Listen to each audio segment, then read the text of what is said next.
ನಮಸ್ಕಾರ. ವಿಡಿಯೋ ನೋಡುವಂತ ಎಲ್ಲ ಆತ್ಮೀಯ ವೀಕ್ಷಕರಿಗೆ ಹಾಗೂ ನನ್ನ ಮುದ್ದು ವಿದ್ಯಾರ್ಥಿ ಬಳಗಕ್ಕೆ ಹೃದಯಪೂರ್ವಕ ಧನ್ಯವಾದಗಳನ್ನ ಹೇಳುತ್ತಾ ಇವತ್ತಿನ ವಿಡಿಯೋದೊಳಗೆ ನಿಮ್ಗೆ ಏನ್ ಹೇಳ್ಕೊಡತ್ತೀನಪ್ಪ ಅಂದ್ರೆ ಪವರ್ ಪಾಯಿಂಟ್ ಒಳಗೆ ಎರಡನೇ ಕ್ಲಾಸ್ ಅನ್ನ ಹೇಳ್ಕೊಡ್ತಾ ಇದೀನಿ. ಅಂದ್ರೆ ಈ ಎರಡನೇ ಕ್ಲಾಸ್ ಒಳಗಡೆ ನಾವು ಯಾವ ರೀತಿಯಾಗಿ ಅನಿಮೇಷನ್ ಗಳನ್ನ ಮಾಡಬಹುದು, ಯಾವ ರೀತಿಯಾಗಿ ನಾವು ಪ್ರೆಸೆಂಟೇಷನ್ ಗಳನ್ನ ಮಾಡಬಹುದು, ಮತ್ತೆ ಯಾವ ರೀತಿಯಾಗಿ ನಾವು ಪ್ರೊಜೆಕ್ಟ್ ವರ್ಕ್ ಗಳನ್ನ ಮಾಡಬಹುದು ಅನ್ನೋದನ್ನ ಸಂಪೂರ್ಣವಾದ ಮಾಹಿತಿ ನಿಮ್ಗೆ ಈ ವಿಡಿಯೋದಲ್ಲಿ ಹೇಳ್ಕೊಡ್ತಾ ಇದೀನಿ. ದಯವಿಟ್ಟು ನೀವು ಇವತ್ತೇ ಫಸ್ಟ್ ಟೈಮ್ ಯೂಟ್ಯೂಬ್ ಅಲ್ಲಿ ನಾನು ಮಾಡುವಂತಹ ವಿಡಿಯೋ ನೋಡ್ತಾ ಇದ್ದೀರಾ ಅಂದ್ರೆ ಪ್ರತಿದಿನಾನು ಕೂಡ ಹೊಸ ಹೊಸ ವಿಡಿಯೋಸ್ ಗಳನ್ನ ಮಾಡಿ ಯೂಟ್ಯೂಬ್ ಅಲ್ಲಿ ಅಪ್ಲೋಡ್ ಮಾಡ್ತಾ ಇರ್ತೀನಿ. ಪ್ರತಿಯೊಂದು ವಿಡಿಯೋಸ್ ಗಳನ್ನು ಕೂಡ ಪ್ರತಿದಿನ ನೋಡಿ ಕಂಪ್ಯೂಟರ್ ಶಿಕ್ಷಣವನ್ನ ಕಲಿಬೇಕಾಗಿದೆ ಸರ್ ಅಂದ್ರೆ ಏನ್ ಮಾಡ್ಬೇಕು, ವಿಡಿಯೋ ಕೆಳಗೆ ಕೆಂಪು ಅಕ್ಷರಲೆ ಸಬ್ಸ್ಕ್ರೈಬ್ ಅನ್ನೋ ಬಟನ್ ಕಾಣಿಸ್ತದ್ರಿ, ಸಬ್ಸ್ಕ್ರೈಬ್ ಮಾಡ್ಕೊರಿ. ಬಾಜು ಒಂದು ಗಂಟೆ ಬರ್ತದೆ, ಮೇಲಿನ ಗಂಟೆ ಬಾರಿಸ್ಬಿಟ್ರೆ ಸಾಕು. ನಾ ಮಾಡುವಂತ ಈ ತರ ಪ್ರತಿಯೊಂದು ವಿಡಿಯೋಸ್ ಗಳ ಮಾಹಿತಿ ಏನಾಗಿರುತ್ತೆ ನಿಮ್ಮ ಫೋನ್ ಮೇಲೆ ಮತ್ತೆ ನಿಮ್ಮ ಕಂಪ್ಯೂಟರ್ ಮೇಲೆ ನೋಟಿಫಿಕೇಶನ್ ಬರ್ತಾ ಇರುತ್ತೆ. ನೀವು ಮನೆಯಲ್ಲೇ ಕೂತ್ಕೊಂಡು ನಾನು ಮಾಡುವಂತಹ ಪ್ರತಿಯೊಂದು ವಿಡಿಯೋಸ್ ಗಳನ್ನು ಕೂಡ ನೋಡಿ ಕಂಪ್ಯೂಟರ್ ಶಿಕ್ಷಣವನ್ನ ಸಂಪೂರ್ಣವಾಗಿ ಕಲಿಯಬಹುದು ಸ್ನೇಹಿತರೆ. ಓಕೆ, ನೋಡೋಣ್ರಿ. ಮೈಕ್ರೋಸಾಫ್ಟ್ ಪವರ್ ಪಾಯಿಂಟ್ ಸಾಫ್ಟ್ವೇರ್ ಅನ್ನ ಓಪನ್ ಮಾಡಬೇಕಾಗಿದೆ. ಮೊದಲಿಗೆ ಎಲ್ಲಿ ಹೋಗ್ಬೇಕಪ್ಪ ಅಂದ್ರೆ ಸ್ಟಾರ್ಟ್ ಒಳಗೆ ಹೋಗ್ಬೇಕು. ಸ್ಟಾರ್ಟ್ ಒಳಗೆ ಹೋಗಿ ನಿಮ್ಮ ಕಂಪ್ಯೂಟರ್ ಒಳಗೆ ಹುಡುಕ್ಬೇಕಾಗಿದೆ ಯಾವ ಸಾಫ್ಟ್ವೇರ್, ಮೈಕ್ರೋಸಾಫ್ಟ್ ಪವರ್ ಪಾಯಿಂಟ್.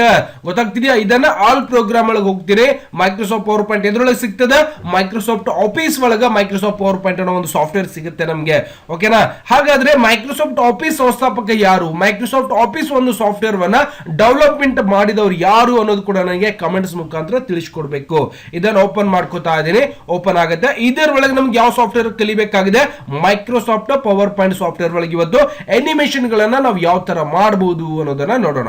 ಯಾಕೆಂದ್ರೆ ಈ ರೀತಿಯಾಗಿ ನಮ್ಗೆ ವಿಂಡೋಸ್ ಬಂದಾಗ ಇದರ ಬಗ್ಗೆ ಸಂಪೂರ್ಣ ಮಾಹಿತಿನೂ ಕೂಡ ನಾನು ನಿಮ್ಗೆ ಹಿಂದಿನ ವಿಡಿಯೋದೊಳಗೆ ಹೇಳ್ಕೊಟ್ಟಿದ್ದೀನಿ. ಮತ್ತೆ ಇಲ್ಲಿ ಕಾಣಿಸಕತ್ತದ್ದು ಕೂಡ ನೀವು ಮೈಕ್ರೋಸಾಫ್ಟ್ ವರ್ಡ್ ಎಕ್ಸೆಲ್ ಒಳಗೂ ಕೂಡ ಆಲ್ರೆಡಿ ನೋಡಿರಿ. ಇವೆಲ್ಲ ಸೇಪ್ಸ್ ಗಳು ಮತ್ತೆ ಅಲೈನ್ಮೆಂಟ್ ಮತ್ತೆ ಫಾಂಟ್ ಗಳ ಅಕ್ಷರ ಕೂಡ ಯಾವ ರೀತಿಯಾಗಿ ಇದನ್ನ ಯೂಸ್ ಮಾಡಬಹುದು ಅನ್ನೋದು ಕೂಡ ನೀವು ಬೇಸಿಕ್ ನಾಲೆಜ್ ಅಂತೂ ಆಲ್ರೆಡಿ ಅದ, ಹೌದಿಲ್ಲ ರೀ? ಸಪೋಸ್ ನನಗೆ ಇದರ ಒಳಗೆ ಅಕ್ಷರಗಳನ್ನ ಅನಿಮೇಷನ್ ಮಾಡಬೇಕು, ಸ್ಲೈಡ್ ಗಳನ್ನ ಅನಿಮೇಷನ್ ಮಾಡಬೇಕು ಅಂದ್ರೆ ಯಾವ ರೀತಿಯಾಗಿ ಮಾಡಬಹುದು ಅಂದ್ರೆ ನೀವು ಮೊದಲಿಗೆ ಇಲ್ಲಿ ಯಾವ್ದಾದ್ರು ಒಂದು ಅಕ್ಷರಗಳನ್ನ ಬರೆಯೋಣ. ನಾನೇನ್ ಮಾಡ್ತಾ ಇದ್ದೀನಿ, ಇಲ್ಲಿ ಅಕ್ಷರ ಬರಿತಾ ಇದ್ದೀನಿ. ಏನಂತ? ಗುರು 9x. ಓಕೆ, ಗುರು 9x YOUTUB YouTube channel CHANNAL channel ಅಂತ ನಾನು ಬರ್ದು ಬಿಡ್ತೀನಿ. ಹೌದಾ? ಈ ರೀತಿಯಾಗಿ ನಾನು ಬರ್ದಾಗ ಇದಕ್ಕೂ ಒಂದು ಅನಿಮೇಷನ್ ಮಾಡಬೇಕು.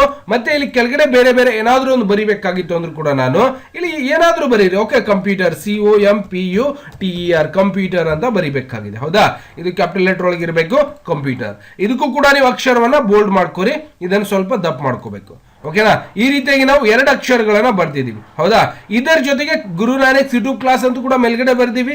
ಇಲ್ಲಿ ಕೆಲವೊಂದು ಇಮೇಜ್ ಗಳನ್ನು ಕೂಡ ತಗೋಬೇಕಾಗಿದೆ ಸರ್ ಅಂದ್ರೆ ಒಂದು ಸ್ಲೈಡ್ ಅನ್ನ ನಾವು ಅನಿಮೇಷನ್ ಮಾಡಿ ನೋಡೋಣ ಯಾವ ರೀತಿಯಾಗಿ ಬರುತ್ತೆ. ಮತ್ತೆ ಕೆಲವೊಂದು ಡಿಸೈನ್ಸ್ ಗಳನ್ನು ಕೂಡ ಹಾಕೊಳ್ಳೋಣ ಇಲ್ಲಿ. ಹೌದಾ? ಕಂಪ್ಯೂಟರ್ ಅನ್ನೋದು ಬರ್ತೀವಿ. ಇಲ್ಲಿಂದ ಇದೇ ಕಂಪ್ಯೂಟರ್ ಸ್ವಲ್ಪ ದೊಡ್ಡದಾಗಬೇಕು ಅಂದ್ರೆ ನೀವು ಇದನ್ನ ಸಂಪೂರ್ಣವಾಗಿ ಸೆಲೆಕ್ಟ್ ಮಾಡಿಕೊಂಡು 32 ಇರುವಂತ ಸೈಜ್ ಅನ್ನ ನೀವು 44 ಮಾಡಬಹುದು. ಗೊತ್ತಾಗ್ತಾ ಇದೆ?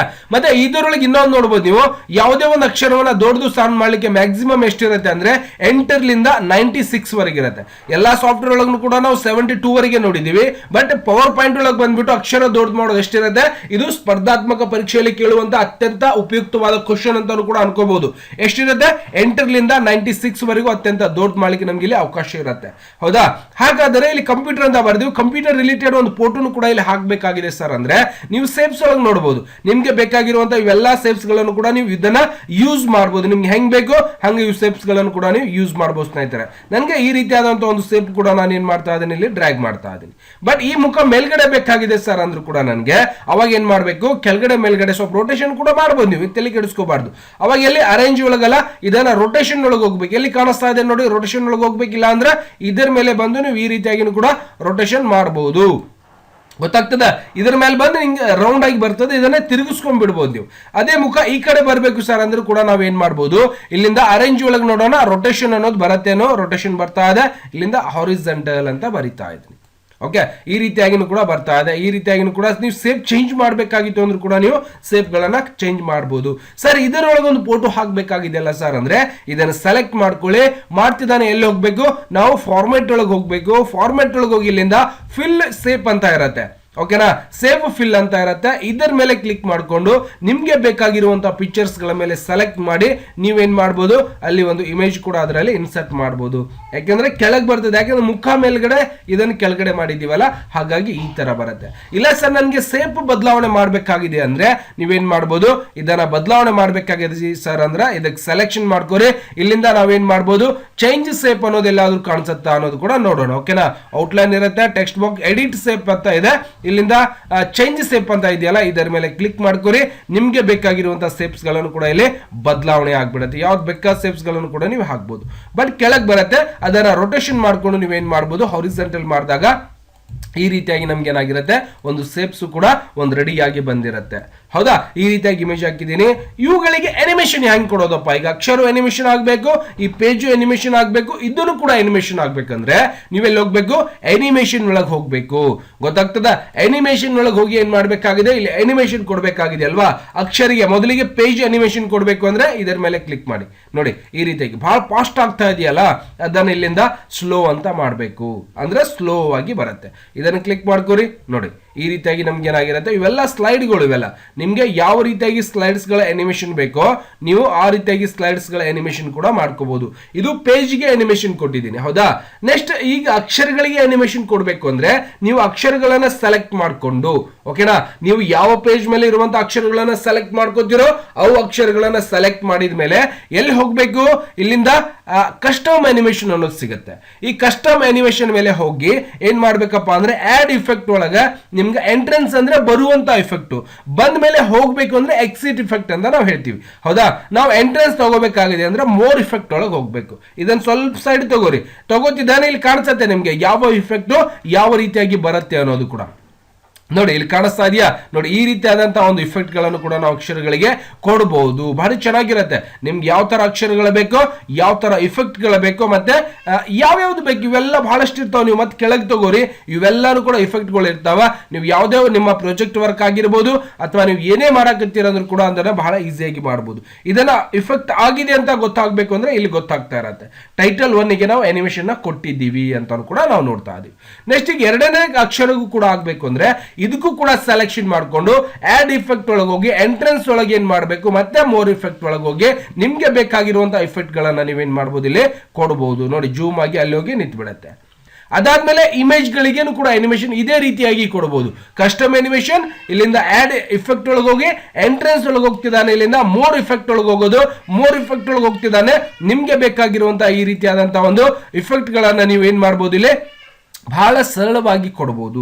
ನೋಡಿ ಈ ರೀತಿಯಾದಂತಹ ಇಫೆಕ್ಟ್ ಗಳನ್ನು ಕೂಡ ಬಹಳ, ಇದು ಸ್ವಲ್ಪ ಬೌನ್ಸಿಂಗ್ ಇರುತ್ತೆ. ನೋಡಿ ಈ ರೀತಿಯಾಗಿ ಬಂದು ಬೀಳುತ್ತೆ.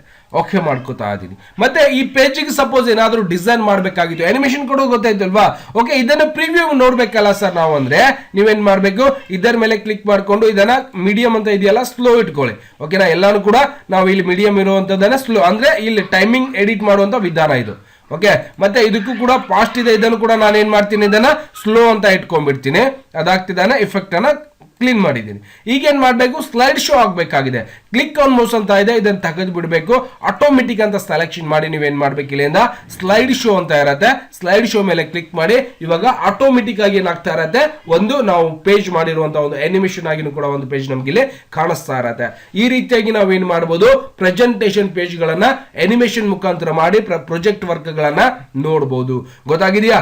ಇವತ್ತು ಒಂದು ಪೇಜ್ ವನ್ನ ನಾವು ಅನಿಮೇಷನ್ ಮತ್ತೆ ಪ್ರಾಜೆಕ್ಟ್ ವರ್ಕ್ ಅನ್ನ ಮಾಡಿ ನೋಡಿದೀವಿ. ಈ ರೀತಿ ಹಲವಾರು ಪ್ರಾಜೆಕ್ಟ್ ಗಳು ಮತ್ತೆ ವೆರೈಟಿ ಮತ್ತೆ ಇದನ್ನ ಡಿಸೈನ್ ಮಾಡಬೇಕು. ಮತ್ತೆ ಇದು ಜಸ್ಟ್ ಫಾರ್ ಬೇಸಿಕ್ ಗೊತ್ತಾಗಿದೆ, ಯಾವ ರೀತಿಯಾಗಿ ನಾವು ಅನಿಮೇಷನ್ ಕೊಡಬೇಕು, ಯಾವ ರೀತಿಯಾಗಿ ಇಫೆಕ್ಟ್ ಗಳನ್ನ ಮಾಡಬೇಕು, ಮತ್ತೆ ಯಾವ ರೀತಿಯಾಗಿ ಇದನ್ನ ಪ್ರಿವ್ಯೂ ಮಾಡಬಹುದು ಅನ್ನೋ ಮಾಹಿತಿ ಮಾತ್ರ ಗೊತ್ತಾಗಿದೆ. ಮುಂದಿನ ವಿಡಿಯೋದೊಳಗ ಇದಕ್ಕಿಂತ ಸ್ವಲ್ಪ ಹೈ ಲೆವೆಲ್ ಒಳಗಡೆ ಹೇಳ್ಕೊಡ್ತಾ ಇದೀನಿ. ಯಾಕಂದ್ರೆ ಮೊದಲಿಗೆ ಬೇಸಿಕ್ ಅರ್ಥ ಆಗಬೇಕು. ಬೇಸಿಕ್ ಅರ್ಥ ಆದ್ಮೇಲೆ ಇವೆಲ್ಲ ಏನೇನು ಮಾಡಬಹುದು ಅನ್ನೋದು ಕೂಡ ನಿಮ್ಗೆ ಗೊತ್ತಾಗ್ಬಿಡುತ್ತೆ. ಸುಮ್ಮನೆ ನಾನು ಒಂದೇ ಸ್ಲೈಡ್ ಒಳಗ ಎಲ್ಲಾ ಆಪ್ಷನ್ಸ್ ಗಳನ್ನ ಯೂಸ್ ಮಾಡ್ಕೊಂಡು ಹೇಳ್ಬಿಟ್ರೆ ಏನಾಗಿರುತ್ತೆ, ಕನ್ಫ್ಯೂಸ್ ಆಗ್ಬಿಡ್ತದೆ. ಗೊತ್ತಾಗ್ತದೆ. ಹಾಗಾಗಿ ಸ್ವಲ್ಪ ಕಲಿತಾ ಪ್ರತಿದಿನ ಕೂಡ ಇವತ್ತು ಕಂಪ್ಯೂಟರ್ ಶಿಕ್ಷಣವನ್ನ ಕಲಿತಾ ಹೋಗೋಣ ವೀಕ್ಷಕರೇ. ಈ ವಿಡಿಯೋದಲ್ಲಿ ಇಷ್ಟು ಮಾಹಿತಿ ನಿಮಗೆ ಪರ್ಫೆಕ್ಟ್ ಆಗಿ ಗೊತ್ತಾಗಿದೆ ಅನ್ಕೋತಾ ಇದೀನಿ. ಗೊತ್ತಾಗಿಲ್ಲ ಅಂದ್ರೆ ವಿಡಿಯೋನ ಸಮಾಧಾನದಿಂದ ಒಂದು 2 ಸಾರಿ ನೋಡಿದ್ರೆ ಸಾಕು, ಸಂಪೂರ್ಣವಾಗಿ ಗೊತ್ತಾಗ್ಬಿಡುತ್ತೆ. ಇದೇ ರೀತಿಯಾಗಿ ನಾನು ಮಾಡುವಂತಹ ವಿಡಿಯೋಸ್ ಗಳನ್ನು ಕೂಡ ಪ್ರತಿದಿನ ನೋಡಿ ಕಂಪ್ಯೂಟರ್ ಶಿಕ್ಷಣವನ್ನ ಸಂಪೂರ್ಣವಾಗಿ ಕಲಿಬೇಕಾಗಿದೆ ಸರ್ ಅಂದ್ರೆ ಈ ವಿಡಿಯೋ ಸ್ಟೆಪ್ ವೈಸ್ ಕೂಡ ಬರ್ತಾ ಇರತ್ತೆ. ಪ್ರತಿದಿನಾನು ಕೂಡ ನೋಡ್ಬೇಕಾಗಿತ್ತು ಅಂದ್ರೆ ಸಬ್ಸ್ಕ್ರೈಬ್ ಮಾಡೋದನ್ನ ಮರಿಬೇಡಿ. ಹಾಗೆ ಈ ವಿಡಿಯೋ ಇಷ್ಟ ಆಗಿತ್ತು ಅಂದ್ರೆ ಲೈಕ್ ಮಾಡೋದನ್ನು ಕೂಡ ಮರಿಬಾರ್ದು. ಮತ್ತೆ ಸಿಗೋಣ ಮುಂದಿನ ವಿಡಿಯೋದಲ್ಲಿ. ನಮಸ್ಕಾರ. ವಿಡಿಯೋ ನೋಡುವಂತ ಎಲ್ಲ ಆತ್ಮೀಯ ವೀಕ್ಷಕರಿಗೆ.